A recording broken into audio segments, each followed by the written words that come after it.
নমস্কার বন্ধুরা, welcome to এসটিউনিক sports. তো কলকাতা নাইট রাইডার কিন্তু চাইবে শেষ ম্যাচটাকে জিতে একটা ভালোভাবে শেষ করতে, কারণ শেষ ভালো যার সব ভালো তার।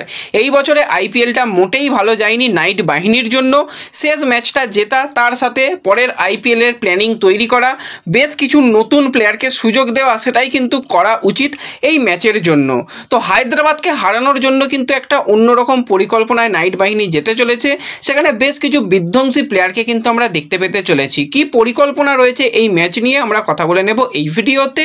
তাই ভিডিও শুরু করার আগে একটাই রিকোয়েস্ট, চ্যানেলে যারা প্রথমবারের জন্য এসেছো মনে করে চ্যানেলটাকে সাবস্ক্রাইব করে নিও, তাহলে তোমাদের প্রিয় দলের খেলার সমস্ত আপডেট তোমরা এখানে পেয়ে যাবে।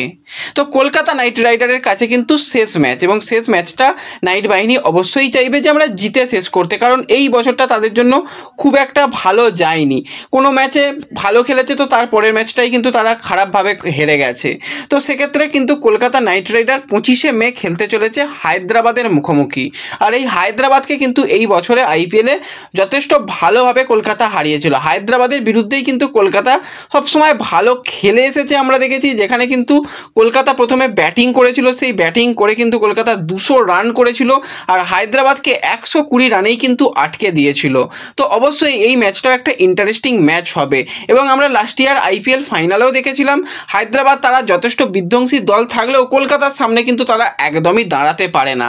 কেন জানি না, যে প্যাট কামিংস অন্যান্য ম্যাচে কীরকম ক্যাপ্টেনশিপ করে, আর কলকাতাকে দেখলেই কিন্তু সে ক্যাপ্টেনশিপও মনে হয় ভুলে যায়, যাকে যেখানে পারে ব্যবহার করে। খুব একটা ভালো কিন্তু হায়দ্রাবাদকে পারফরমেন্স করাতে পারে না। আর অপরদিকে আজিঙ্কা রাহানে এই বছরটা তার জন্য মিক্সড গেছে, নিজে ভালো করেছে কিন্তু ওভারঅল দলের জন্য খুব একটা সেটা ইম্প্যাক্ট আসেনি। তো আইপিএলের যদি আমরা হেড টু হেডের রেকর্ড নিয়ে কথা বলি, দুটো দল কিন্তু এখনও পর্যন্ত 29 বার মুখোমুখি হয়েছে। কলকাতার পাল্লা অনেক ভারী, 20 বার কিন্তু কলকাতা জিতেছে, মাত্র কিন্তু 9 বার জিততে পেরেছে হায়দ্রাবাদ। তো অবশ্যই এই ম্যাচটাও কিন্তু কলকাতা জেতার জন্য 100% চেষ্টা করবে। এবং কলকাতার কাছে এমন কিছু প্লেয়ার রয়েছে তারা কিন্তু একদমই সুযোগ পায়নি, কিন্তু তাদের সুযোগ দেওয়ার সময় এসেছে। সবসময় বড় নামের পিছনে না ছুটে যে সমস্ত ভালো প্লেয়ার রয়েছে তাদের সুযোগ দেওয়া দরকার। প্রথম যে প্লেয়ারের কথা বলবো সেটা হচ্ছে লুবনীত সিসোদিয়া। তো সিসোদিয়ার কথা বললে সে কিন্তু ধারাবাহিকভাবে কিন্তু কেকেআরের ক্যাম্পে দুর্দান্ত ব্যাটিং করেছে। যখন কলকাতা সিজনের শুরুতে প্র্যাকটিস ম্যাচ খেলছিল তার কাছ থেকে আমরা বিধ্বংসী ব্যাটিং দেখেছিলাম, কিন্তু কেন এই প্লেয়ারটাকে সুযোগ দেওয়া হলো না? দিনের পর দিন কিন্তু যে সমস্ত প্লেয়াররা অফ ফর্মে রয়েছে তাদের সুযোগ দেওয়া হলো, সেটা শুধুমাত্র নাইট ম্যানেজমেন্ট জানে। তো অবশ্যই সিসোদিয়াকে কিন্তু সুযোগ দেওয়া উচিত এবং দেওয়া হবে বলেই শোনা যাচ্ছে, এবং সে জোর কদমে প্র্যাকটিস করছে। কেকেআরে তোমরা সোশ্যাল মিডিয়া পেজ থেকেও দেখতে পারবে যে সিসোদিয়ার উপর আলাদা করে নজর রাখা হয়েছে। এছাড়া আরও একজন আইপিএলে এক্সপিরিয়েন্স প্লেয়ার মায়াঙ্ক মার্কান্ডে, তাকেও কিন্তু ব্যবহার করা হলো না। হ্যাঁ, কলকাতার কাছে অনেকগুলো কোয়ালিটি বোলিং অপশান ছিল, স্পিন বোলিং অপশান ছিল, কিন্তু মায়াঙ্ককেও যদি একটা দুটো ম্যাচে সুযোগ দেওয়া হতো খুব একটা খারাপ হতো না। সেই জায়গাতে যেরকমভাবে ভাইভা বারোরা ডোবাচ্ছে, সেই জায়গায় কিছু ম্যাচে যেগুলোতে স্পিন অনেক ভালো হয় সেখানে কিন্তু অবশ্যই এই প্লেয়ারকে ব্যবহার করা যেত, কিন্তু ভাইভাবকে ব্যবহার করে পুরো একদম অবস্থা খারাপ হয়ে গেছে নাইট বাহিনীর জন্য। এবং বিদেশি বোলারদের মধ্যে কথা বললে অ্যানরিচ, সে তো একটা ম্যাচেই সুযোগ পেয়েছিল, তারপর তো আর সেইভাবে সুযোগ পেলই না। স্পেন্সার জনসন গুটি কয়েক ম্যাচে সুযোগ পেলেও সে কিন্তু সেরা ছন্দে বোলিং করতে পারেনি। অনেক ঢাকঢোল পিটিয়ে স্পেন্সার জনসনকে পরিকল্পনা করে নেওয়া হয়েছিল, কিন্তু স্পেন্সার জনসন ডাহা ফেল করেছে এবং অ্যানরিচকে তো সুযোগ দেওয়া হয়নি। অ্যানরিচও খুব একটা যে এফেক্টিভ হতো বলে মনে হয় না, অন্তত ইডেনে যেরকম পিচ সেই জায়গাতে তো অ্যানরিচ কোনো মতেই চলে না। তো সেক্ষেত্রে একটু বড় যেখানে মাঠ সেখানে অ্যানরিচের গতিটা কাজে লাগতো। তো কলকাতা কিন্তু অকশন টেবিলেই অনেক ভুলভাল কাজ করেছে, এবং মঈন আলী এই ম্যাচে খেলছে না, রামমান পাউল সেও নেই, তারা দুজন বিদেশি প্লেয়ার অপশান বাদ যাচ্ছে। এবং ওপেনিংয়ে অবশ্যই আর প্রয়োজন কোনো রকম নেই কিউডিকে বা গুরবাজ, তারা আর কী করবে শেষ ম্যাচে, আর কী এমন করার আছে? সেই জায়গায় উইকেট কিপার ব্যাটসম্যান হিসেবে সিসোদিয়াকে দিয়ে ওপেন করানো অবশ্যই দরকার, এবং নারিনকে দিয়ে ওপেন করিয়ে তো ফিউচার কিছু নেই। নারিন ওই একটা দুটো ম্যাচই চলবে, তার বেশি কিছু নয়।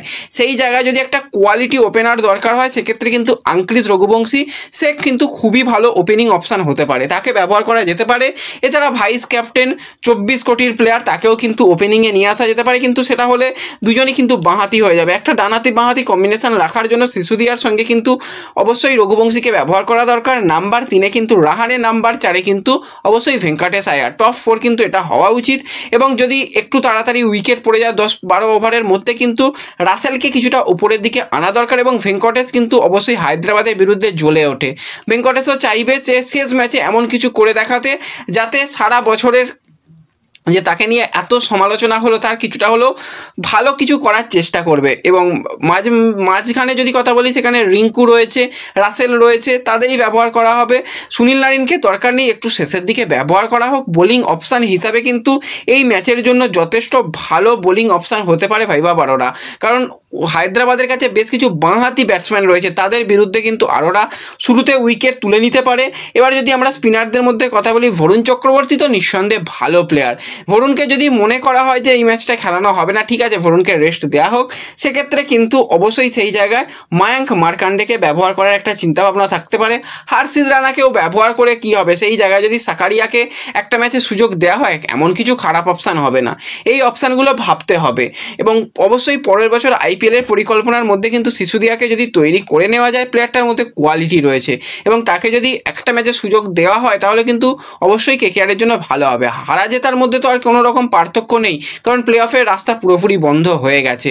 তো সেক্ষেত্রে ম্যাচ জেতাও যা হারাও তাই। তো তবুও যদি কিছু ইয়াং প্লেয়ারদের সুযোগ দেওয়া হয়, সেটা কিন্তু পরবর্তী সময় দল গঠনের জন্য অনেক ভালো হবে। তো তোমরা কারা কারা পরের ম্যাচে কিন্তু সিসোদিয়াকে দেখতে চাও ফার্স্ট 11-এ, অবশ্যই কমেন্টে জানিও। আর ভিডিও ভালো লাগলে লাইক শেয়ার করে দিও।